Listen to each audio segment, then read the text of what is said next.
Abdallah Sykes. Alafu alikuwa ndugu mwingine Ramadhani Mashado Planton. Mashado ndio jina la kizungu lile. Akiondoka anaambia jina lako Ramadhani. Alafu kulikuwa na Schneider. Schneider jina la Kijerumani. Schneider jina lake ni Abdullah. Huyu Schneider huyu amefanya kazi kubwa sana. Juzi amekufa kama wiki 3 nne, amekufa Dr. Kiaruzi. Dr. Kiaruzi ndio watu walioigeuza yeye na Abdul Sykes. Sasa kuchukua msimamo kuwa sasa tunajitayarisha kuwaamsha watu wadai uhuru. Tutalifanyaje hili? Ndio anataka kuchukua chama wazee wameng'ania Mzee Thomas Plantan, wakafanya mapinduzi ya nguvu. Wameingia kwenye ofisi Hamza Mwapachu na Abdul Sykes, ndani wamemkuta Mzee Clement Mtamila. Mzee Clement Mtamila alikuwa kai sana mbali na nyumba yetu. Ndio mimi sio nasema haya mambo, mimi hawa watu nimewaona kwa jicho langu.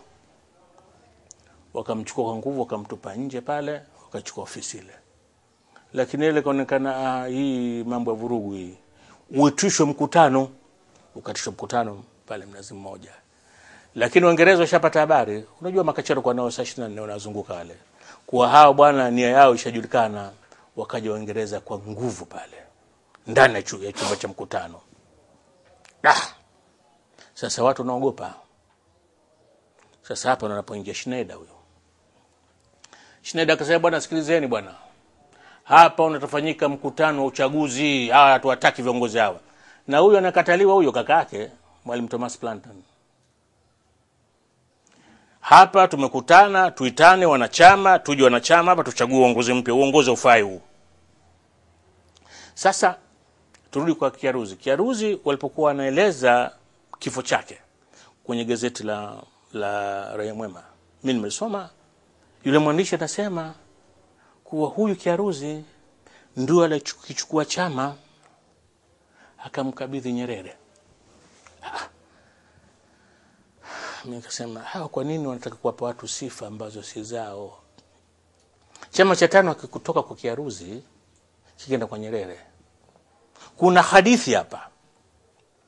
Na mimi nikawaandikia. Hawakuwa na nguvu ya kuchapa ile taazia yangu. Kilichotokea ukafanyika uchaguzi. Pofanyika uchaguzi ule, Dr. Kiaruzi akachaguliwa akawa rais. Rais wa nchi. Hapana, wa chama cha taa.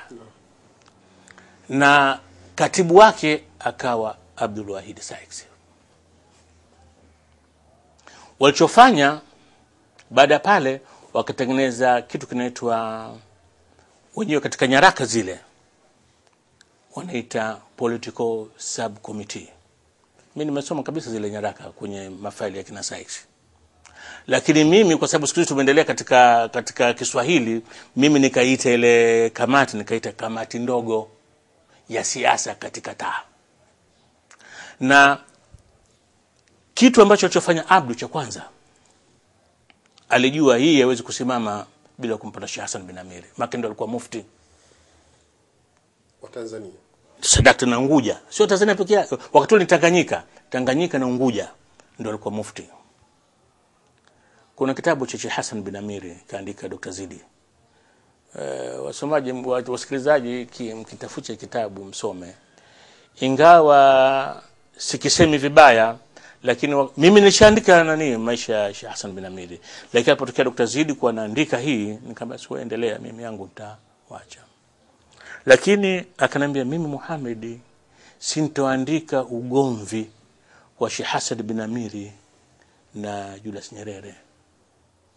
Nikamwambia endapo Sheikh Zidi hutoandika ugomvi wa Sheikh Hassan bin Amiri na Nyerere, basi kitabu chako utakuwa umekiua kabla hata hujakiandika. Kwa sababu ni kutokana na ugomvi ule wa Sheikh Hassan bin Amiri na Nyerere ndipo Waislamu leo wanajitambua kuwa wasingalikuwa hivi sama na hujuma walizotendewa. Na hujuma hizi kazitenda Mwalimu Nyerere dhidi ya Waislamu, akishindikizwa na kanisa Katoliki. watajua Waislamu kwa nini leo historia ya uhuru wa Tanganyika haijaandikwa. Nani alikuwa anamjua Sheikh Hassan bin Amiri? Watu walikuwa wanamjua Sheikh Hassan bin Amiri kwa elimu yake ya dini tu, lakini hakuna anamjua kama yeye mwanasiasa. Siku moja tuko msikiti wa Manyema pale, Sheikh Hassan bin Amiri alikuwa na mafunzo wake mmoja akiitwa Mzee Ali Komorian. Mzee Ali Komorian alikuwa mshairi bingwa kabisa. Mzee Ali Komorian amemzaa Ali Mzee Komorian mwanae. Mimi na Ali umri wetu sawa, tumekuwa sawa, utoto wetu mmoja, lakini mimi nampa heshima kwa sababu yeye ni shekhe wangu. Basi tunazungumza habari ya Sheikh Hassan bin Amiri, akasema hapana, Sheikh Hassan bin Amiri hakuwa mwanasiasa bwana. Sheikh Hassan bin Amiri alikuwa shekhe. Sasa mimi sikuweza kumpinga mbele ya watu pale, nimemwekelea heshima. Ali mimi kweli umri wetu sawa, lakini ni shekhe wangu, siwezi nikapambana naye mbele ya watu hawa. Lakini Sheikh Ali alipoondoka, mimi nikasema bwana pale sikuweza kusema mbele ya Sheikh Ali, kwa sababu Sheikh Ali hata kama umri wetu sawa tumecheza pamoja, lakini Sheikh Ali mimi ni shekhe wangu, kiongozi wangu. Siwezi pale nikasema na jambo likawa kama mimi nimemvunjia heshima. Nikamwambia hata mimi sikuwa najua kama Sheikh Hassan bin Amiri alikuwa mwanasiasa. Lakini ukienda kwenye nyaraka za marehemu Abdul Saiksi, anasema kuwa tumemuingiza Sheikh Hassan bin Amiri katika ile kamati ndogo sasa TAA Political Subcommittee. Pamoja naye tukamleta na Saidi Chaurembo, tukamleta na Hamza Mwapachu, tukamleta na Steven Muhando, tukamleta na nani mwingine, walikuwa kama watu 5, 6, 7 hivi. Na kazi kubwa ya hii Political Subcommittee ilikuwa kushughulika na mambo ya siasa ndani ya TAA, kwa sababu TAA kilikuwa ni chama walikirejista kama chama cha jamii, sio chama cha siasa. Sasa ilivyokuja Political Subcommittee, ile ndio ikawa sasa inatengeneza mwamko, mchakato, kuamsha watu sasa kuja kwa TANU. Nyerere hayupo hapa 50, wala kuna mtu yoyote amesikia jina la Nyerere. Kazi kubwa waliofanya hawa, kuna kama tume ya leo iliyoundwa hii ya katiba. Waingereza walitoa changamoto, hebu tutengenezeeni mapendekezo, mnataka nchi hii itawaliwe vipi? Wakatengeneza hilo, sijui wanaita andiko au sijui rasimu sijui nini, ikatengenezwa ile, akapelekewa governor. Dr. Kiaruzi amepata kumwambia mtoto mmoja wa Hamza Mwapachu, anasema kama si mipango ambayo aliweka babako ni Hamza na Abdul Saiksi, sisi tungelipata uhuru mwaka wa 61. Katika moja ya pendekezo kubwa ambalo walilotaka ni chaguzi huru, mtu mmoja kura moja. Hii document mimi nayo nikuja kuipata baadaye kabisa, miaka hii ya karibuni. Kuna kijana mmoja wa Kijerumani tulikutana kule Ujerumani, walinialika vile katika hii kwenda kuzungumza habari ya kitabu cha Marehemu Saiksi. Alikwenda Uingereza akapata hii document, akanambia Mohamed, nimepata document hii, nitakuletea. Hii document ilisomwa tena Umoja wa Mataifa. Ile hotuba ya Mwalimu Nyerere Umoja wa Mataifa imetoka katika document hii iliyotengenezwa na kina Abdul Saiksi na Hamza Mwapachu, Sheikh Hassan bin Amiri mwaka 1950. Labda nikungoje kitu kimoja. Mwaka 50 Sheikh Hassan bin Amiri alikuwa kishaandika vitabu kama 10 level ya kusomeshwa university, na kwa kile kitabu akiandika kwanza kinakwenda Azhar wakipitie. Kuna habari nyingi sana za Sheikh Hassan bin Amiri, hatuwezi kumaliza hapa.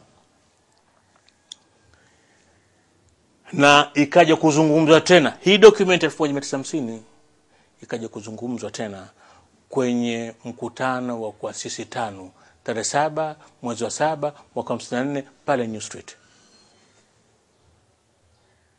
Dokumenti hii Mwalimu Nyerere ameitumia kama dokumenti yake katika moja ya vitabu vyake. Aha, na labda katika historia ya nchi yetu imeelezewa hiyo kama document ile aliyosomwa Nyerere Umoja wa Mataifa hakuwa ni mwenye kuitunga yeye. Ali, ukitaka tuzungumzie baada ya document, sio tuzungumzie document moja, hii document moja. Document nyingi zimepotea. Hii document nitakupa kisa chake. Ni kisa ambacho wanakisema sana kwa sana mpaka nachoka na watu, lakini jamaa anasema Muhammad, usiseme kama watu wanajua umesema sana. Watu wengine ndio kwanza siku hiyo ndio yeye anakusikia. Tuhadithie ilikuwaje. Mimi nilipopata habari ya hii kuona katika zile faili za site. Mimi nikaenda maktaba ya 5. Asante mwalimu, kabla hujenda kuelezea habari ya maktaba ya 5. Nadhani kipindi chetu kikiwa kinatupa mkono sasa hivi. Ningependa kurudisha maseno haya katika studio zetu za TV Iman ili kufunga kipindi chetu na kisha kukifanya kama ni sehemu ya kwanza, na tutaraji inshallah sehemu ya pili tuweze kupata muendelezo wa yale yote ambayo yamejiri katika kipindi hiki cha kwanza. Na mpenzi mtazamaji wa TV Iman, ni mwalimu Muhammad Saidi Salum Abdallah ndiye ambaye leo tukiwa naye katika kipindi chetu hiki cha Ulimwengu wa Kiislamu, na tulikuwa katika taarifu au utambulisho wake, lakini baada ya utambulisho akaingia katika kuelezea ni jinsi gani alivyoweza kupata elimu na hata utendaji wake wa kazi katika nchi yetu ya Tanzania, na bado anatoa maelezo kuhusiana na jinsi gani Tanzania watu walivyokuwa wakiishi na ni kina nani ambao nchi hii walikuwa wakiongoza, na hata kuweza kusubiana au muamala utendaji wa kuendesha nchi hii jinsi ulivyokuwa. Na kwa hapa kusikia leo itakuwa ndio mwisho, lakini kumbuka kwamba ni sehemu ya kwanza kipindi chetu cha Ulimwengu wa Kiislamu, na tutaraji kwamba sehemu ya pili tutakuwa na tena Mwalimu Muhammad Saidi ili tuweze kustafidi zaidi. Muandalizi na msimamizi wa kipindi hiki ni mimi Ala Jiran, sambamba nikiwa naye kama kamera wangu Saidi Haji, akiwa naye Hussein Idi. Wabillahi tawfiq, wassalamu alaikum wa rahmatullahi wa barakatuh. جئنا إلى الدنيا كي ندعو إلى الله لننشر الخير في الكون الذي حارى ونرسل العطر من روض الهدى الزاهي ويشرق السلم أنوارا وأنوارا. جئنا إلى الدنيا كي ندعو إلى الله لننشر الخير في الكون الذي حارى ونرسل العطر من روض الهدى الزاهي ويشرق السلم أنوارا وأنوارا. الله الله الله أكبر، الله الله الله أكبر، لا